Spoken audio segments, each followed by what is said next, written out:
అందరికీ నమస్కారం. రాష్ట్ర ప్రజలకి, శ్రేయోభిలాషులు ప్రతి ఒక్కళ్ళకి మంచిగా నాగమల్లేశ్వరి వైఎస్ఆర్సీపీ పార్టీ కార్యకర్త, విశాఖపట్నం. మరి పోలవరం నాకేం అర్థం కాలేదు, మీకేం చెప్పింది అని అన్నదెవరు? అంబటి రాంబాబు గారా కాదా? మరి ₹1,00,00,000 ఎల్జీ ఫాల్మర్ బాధితులకు ఎంత ఇచ్చారు? ఎవరు సొమ్ము ఇచ్చారు? ఎక్కడి నుంచి తీసుకొచ్చారు? ఒకసారి చెప్పండి. అది ప్రజల సొమ్మ కాదా? ఆయన ఇచ్చారో ఇవ్వలేదో తెలియని పరిస్థితి కూడా. అది అందరూ కూడా అంటున్నారు. ఎంత ఎంత ఇచ్చింది, ఎంతవరకు ఇచ్చింది కూడా ఎవరు తెలియదు. మరి ఎల్జీ ఎంతమంది? 3 మంది చనిపోతే 7 మంది.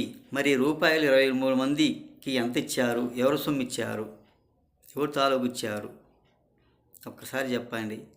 అయినా కానీ ఆయిల్ ట్యాంకర్లో పడి 7 చనిపోతే ఎంత ఎంత ఇచ్చారు? 1,00,000 ప్రైవేట్ కంపెనీలలో ప్రమాదం జరిగితే దాదాపు 120 కోట్లు పరిహారం చెల్లించాల్సిందే కదా. మరి చెల్లించారా లేదా? ఒక్కసారి చెప్పండి. ఎందుకమ్మా ఇంత పనికిమాలిన మాటలు మాట్లాడతారు? మరి మీరు ఏం ఒప్పందం చేశారు? ఎందుకు చేసుకున్నారు? అదే చెప్పు ఒకసారి. మన రాష్ట్ర ప్రజలకు వివరంగా చెప్పగలరా? ఏం చెప్పలేరు. ఆయన కనిపించడు. ఆయన కనిపించేది ఎప్పుడంటే శవం లేస్తే అప్పుడు పరిగెత్తుకుంటూ వస్తాడు. ఆయన కనిపించడు. ఎందుకు ఇంతగా జగన్మోహన్ రెడ్డి గారు పొగుడుకుంటున్నారు? అంత ఇరికిచ్చే పనులు చేస్తున్నారు. మరి ఆయన గెలిచిన నియోజకవర్గాల్లో కూడా ప్రజలకు ఏం మాట్లాడలేడు, ఏం చేయలేడు, ఎప్పుడు కానీ కనిపించి ఎరగడు.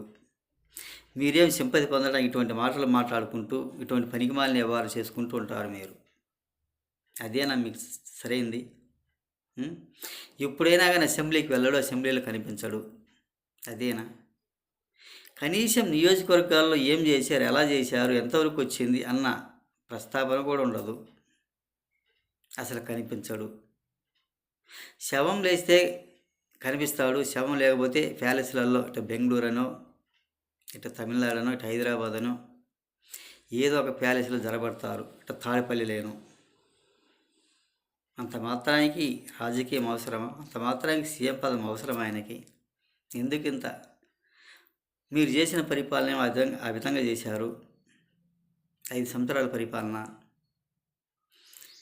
మరి రాష్ట్ర ప్రజలకు పథకాలు సరిగా ఇవ్వలేరు, ఇవ్వకుండా ఎగ్గొట్టారు. ఒక్కసారి చెప్పండి.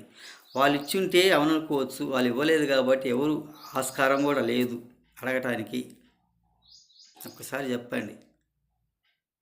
ఏ పథకాలు కొన్ని అమలు పరుస్తామని చాలా పథకాలు కూడా ఎగనామా పెట్టారు.